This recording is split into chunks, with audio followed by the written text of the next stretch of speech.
மீண்டும் petrol diesel விலை உயர்வு. ஏண்டா டேய், பெட்ரோல் டீசல்லாம் அடிக்கடி விலை உயர்ந்துகிட்டே இருக்கு. டீ கடைக்காரன் 4 ரூபா டீயை 7 ரூபாய்க்கு வித்துக்கிட்டு இருக்கிறான். கொஞ்சம் கூட சமுதாய அக்கறையே இல்லாம அந்த டீயை இப்படி இப்படி ஆட்டி குடிச்சிட்டு இருக்கேடா. முதலாளி, நான் டீ குடிக்கிறதுக்கும் பெட்ரோல் டீசல் விலை உயரத்துக்கும் என்ன சம்பந்தம்? இந்த டீ என்ன பெட்ரோல் டீசல் போடுறாங்க? அட முண்டா பனியன் போட்ட முண்டமே, இதெல்லாம் உனக்கு ரவுண்ட் ட்ராலி போட்டு தாண்டா சொல்லணும். அதெல்லாம் ஒண்ணு வேணாம், ஸ்ட்ரைட்டாவே சொல்லுங்க கேப்போம். சொல்றேன்டா. 1 லிட்டர் க்ரூட் ஆயிலுடைய அடக்க விலை 41 ரூபாய் 74 பைசா.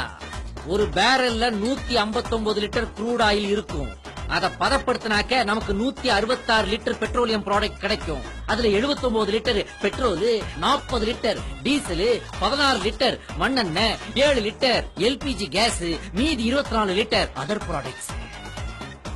இப்படி பிரிச்செடுத்த பெட்ரோலோட அடக்க விலை 1 லிட்டருக்கு 18 ரூபாய் 36 பைசா. அதோட டிரான்ஸ்போர்டேஷன் சார்ஜ் 1 லிட்டருக்கு 6 ரூபாய். ஏஜென்சி கமிஷன் 1 லிட்டருக்கு 1 ரூபாய் 5 பைசா. ஆக மொத்தம் 1 லிட்டர் பெட்ரோலோட விலை வெறும் 25 ரூபாய் 41 பைசா.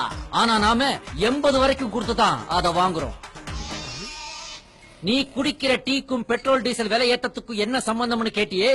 நீ குடிக்கிற டீல உள்ள சக்கரை, பால், டீ தூள் எல்லாமே அந்த விலையேறின பெட்ரோலையும் டீசலையும் போட்ட லாரியிலையும் வண்டியிலையும் தாண்டா வந்து இறங்குது. சோ அது விலையேறினா இதுவும் விலை ஏறும்.